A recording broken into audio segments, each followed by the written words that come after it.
या बातमीचे प्रस्तुतकर्ता आहे आंबे क्लिनिकल लॅबोरेटरी। वरुड शहरात अत्याधुनिक मशीनने सुसज्ज लॅब म्हणजेच आंबे क्लिनिकल लॅब। यांचा पत्ता आहे महात्मा फुले नगर, बंदे हॉस्पिटल समोर, वरुड। आज आपल्यासोबत आहेत एक सामाजिक क्षेत्रात ज्यांचं एक चांगलं योगदान आहे, तसेच एक राजकारणातसुद्धा एक वेगळी ओळख असलेले प्रदीप भाऊ कांबळे आपल्यासोबत आहेत। त्यांच्या माध्यमातून त्यांनी अनेक आमदार खासदारांकरता काम केलं आणि निवडूनसुद्धा आणलं आणि त्यांची एक शैली वेगळीच आहे। संपूर्ण विदर्भवासियांना माहिती आहे की प्रदीप भाऊ कांबळे कोण व्यक्तिमत्व आहेत। विविध पदंसुद्धा भूषवली आहेत त्यांनी, एका मोठ्या समितीवरसुद्धा काम केलं आहे। भाऊ एक राजकारणात एक आपला दांडगा अनुभव आहेत। आम्ही स्वतः पाहिलं आहे की एक आमदार खासदार घडवण्याकरता आपण खूप काही प्रयत्न केले आणि त्या प्रयत्नाला यशसुद्धा आलं आहे। राजकारण पहिल्यासारखं राजकारण नाही राहिलं असं युवक बोलत आहेत, यावर काय सांगू शकाल सर?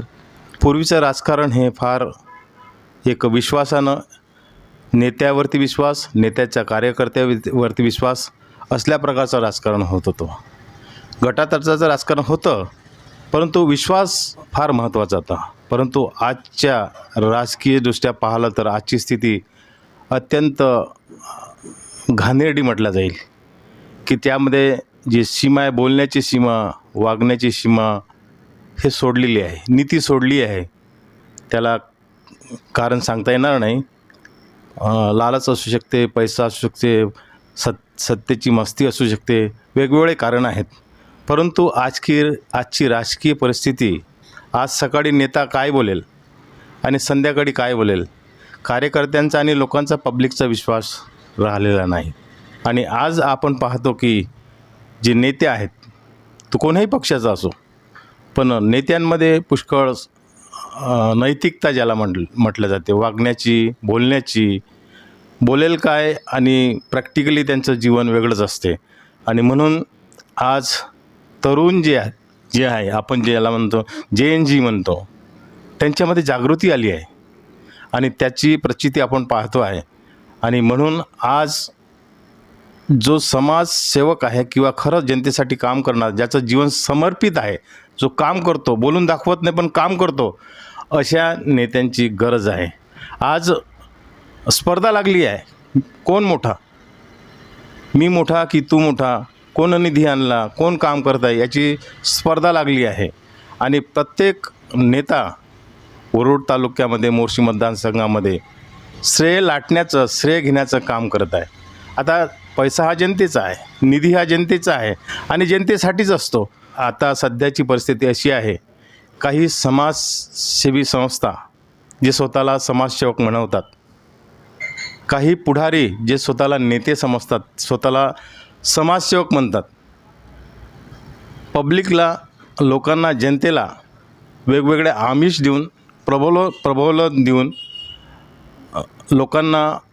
लोकांच्या जीवाशी खेळण्याचा प्रयत्न करीत आहे। सांगायचं तात्पर्य झालं, सध्या स्थितीमध्ये स्पर्धा लागली आहे समाजसेवेची, परंतु समाजसेवेच्या नावाखाली जनतेच्या जीवाशी खेळण्याचा प्रयत्न होत आहे, त्यांची फसवणूक होत आहे।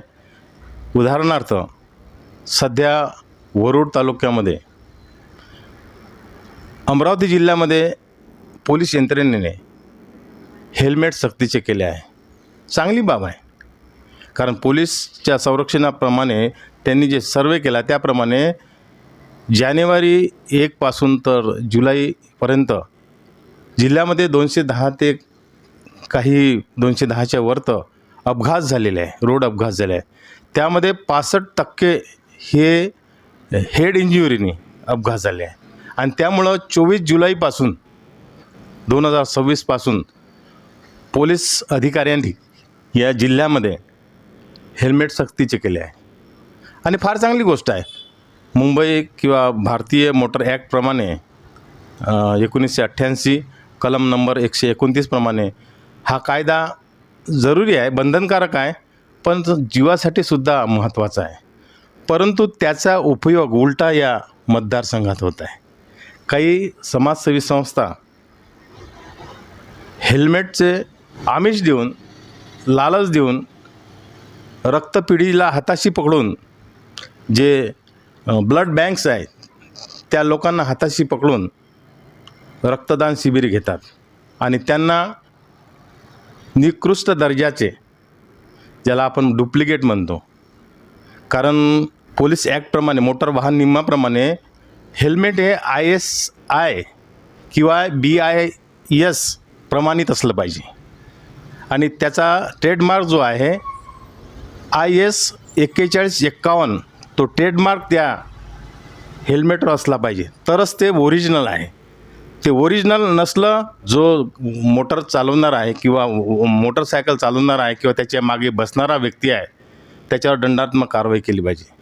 हेल्मेट असणं जरुरी आहे, पण त्याचबरोबर एक मानक म्हणून जे प्रमाणित केलेलं हेल्मेट आहे IS मार्कचं, ते पोलिसांनी तपासायला पाहिजे. परंतु नेमकं होत काय आहे, 200 रुपयाला 250 रुपयाला जे नकली किंवा निकृष्ट दर्जाचे हेल्मेट काही पुढारी स्वतःला समाजसेवक म्हणवणारे या तालुक्यामध्ये, या मोर्शी मतदारसंघामध्ये काही संस्था समाजसेवी स्वतःला समाजसेवेचा आव आणून जनतेच्या जीवाशी खेळत आहे आणि हे अत्यंत चिंतेचा एक बाब आहे. याकडे पोलिसांनी, पोलीस अधिकाऱ्यांनी, पोलीस यंत्रणेने लक्ष देणं फार जरुरी आहे. कारण हे जनतेच्या, लोकांच्या जीवाशी खेळण्याचा एक भाग आहे आणि म्हणून लहान लहान गोष्टी आहे. समजा आज तुकाराम मुंडे जे आयुक्त FDAचे, त्यांनी सांगितलं आहे की ते आले तेव्हापासून प्रत्येक ठिकाणी जे मादक पदार्थ आहे, जे फूड आणि ड्रग्स आहे, निकृष्ट दर्जाचे आहे, त्यांच्यावर धाडी टाकून गुटखा असो, दारू असो, जे मादक पदार्थ आहे, अंमली पदार्थ आहे, यावरती ते धाडी टाकत आहे. आज आपल्या शहरामध्ये जिल्ह्याचे ग्रामीणचे पोलीस अधीक्षक आले होते. त्यांनीसुद्धा ऑपरेशन कवच हे अभियान राबवण्याचा प्रयत्न केला. हे अभियान दिल्ली पोलिसांचं आहे आणि दिल्ली पोलिसांनी 23 मे 1923मध्ये हे राबवलं गेलं होतं. आता महाराष्ट्रातसुद्धा वेगवेगळ्या राज्यामध्ये हे अभियान राबवले जाते. ऑपरेशन कवच याचा अर्थ आहे की जे तरुण जे आहे ते अंमली पदार्थापासून, मादक पदार्थापासून, नशेपासून, हत्यारेपासून, जुगारापासून दूर राहिले पाहिजे.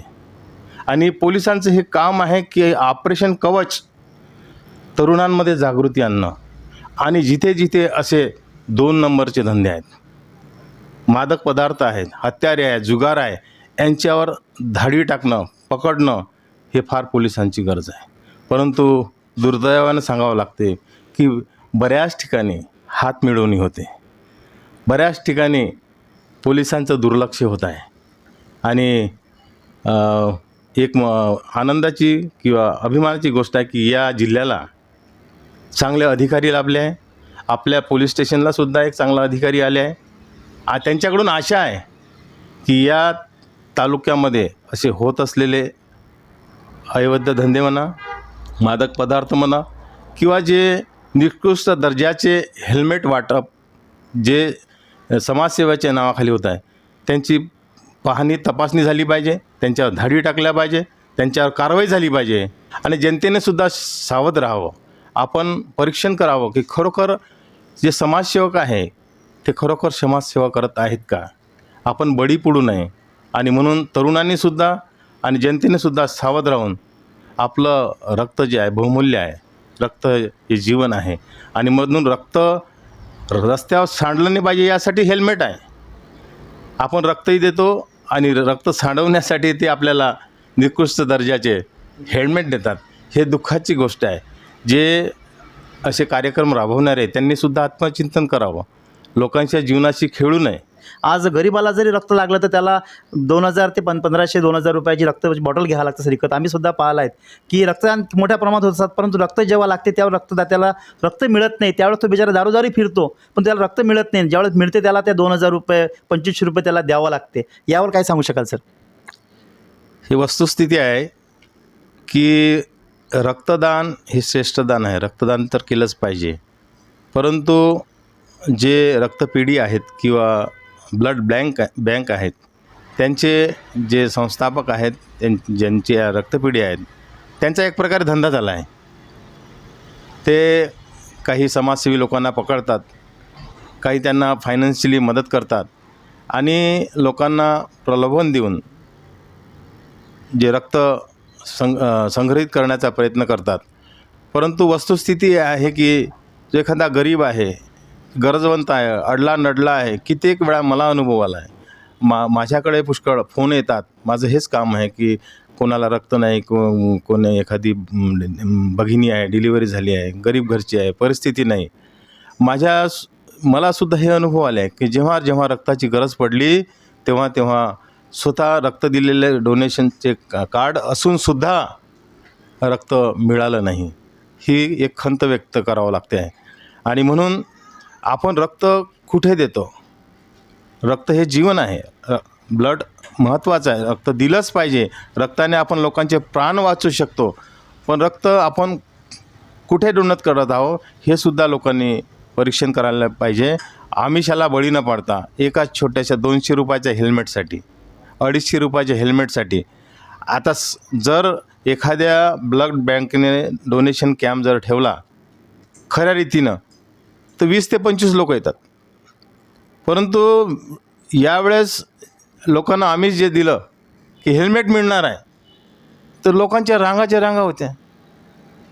म्हणजे 500 डोनर त्या ठिकाणी होते. मला आश्चर्य वाटलं. म्हणजे लोकांमध्ये सुद्धा जागृती आली पाहिजे की मी रक्त माझं का बरं देत आहो. फक्त हेल्मेटसाठी मी हे म्हणणार नाही, परंतु जे कॅम्प राबवतात त्यांनीसुद्धा याचं भान ठेवावं आणि जे डोनर आहे त्यांनीसुद्धा आपलं आत्मपरीक्षण करावं की माझ्या रक्ताने मी जे डोनेट करत आहो, याद्वारे जे रक्तदान करीत आहो याद्वारे कोणाचा तरी माऊलीचा किंवा एखाद्या भावाचा, गरिबांचा जीव असला पाहिजे. या उद्देशातून रक्त दिलं पाहिजे. आणि ब्लड बँकवाले जे आहेत त्यांनीसुद्धा हे जाणून लोकांनी जे रक्त दिलं आहे, डोनेट केलं आहे, त्याचा जो गरजवंत आहे, खरी ज्याला गरज आहे त्यालाच त्याचं मदत झाली पाहिजे. ही माझी विनंती राहील. माझी सर्व रक्तदाते जे आहे, जे डोनर आहे, ब्लड डोनर, त्यांना विनंती आहे की आपण जिथे रक्त देतो आपलं ब्लड आपल्या शेजाऱ्यासाठी किंवा आपल्या आप्तजनासाठी किंवा जे आपल्याला ज्यांना द्यायचं आहे त्यांच्यासाठी आपण दिलेलं जे डोनेट केलेलं रक्त आहे ते मिळालं पाहिजे. युनिव्हर्सिटी टीम असो, गव्हर्नमेंटच्या टीम असो, ब्लड बँक असो, त्याद्वारे सर्टिफिकेट दिले जाते. परंतु त्या सरकारी ब्लड बँकद्वारे न्याय मिळाला जातो. पण जे प्रायव्हेट जे आहे, जे खाजगी ब्लड बँके आहे त्यामध्ये असल्या प्रकारची सुविधा फार कमी प्रमाणात लोकांना मिळते. आणि आजकाल प्रथा ही झाली की कोणाचा वाढदिवस आला किंवा स्मृतिदिन आला, लोक फक्त रक्त काढायचं काम करतात. शेतकऱ्याच्या अंगात रक्त नाही आहे. ज्या शेतकऱ्याच्या अंगात रक्त नाही त्याचं रक्त काढणे. माझी ही विनंती आहे नेत्यांना आणि समाजसेवी लोकांना की आज गरज ही आहे की रक्त वाढवण्याचं सुद्धा काम केलं पाहिजे. ब्लड बँक किंवा डोनेशन कॅम्प बंद होऊ नये, चालूच ठेवा. रक्तदान दिलंच पाहिजे. आठवड्याला सप्ताहाला रक्तदान झालंच पाहिजे. परंतु काही पुढारी समाजकारणाच्या नावावर फक्त रक्त काढायचं काम करतात. ते रक्त कोणाच्या उपयोगी पडत नाही. ही एक दुःखदायक बाब आहे. आणि म्हणून त्याकडे सुद्धा लक्ष दिलं पाहिजे की गरिबांचं रक्त शोषण्यापेक्षा गरिबाचं रक्त वाढवलं पाहिजे. शेतकऱ्यांचं रक्त कसं वाढेल, कसं त्याला मदत होईल याकडे सुद्धा नेत्यांनी लक्ष द्यावं.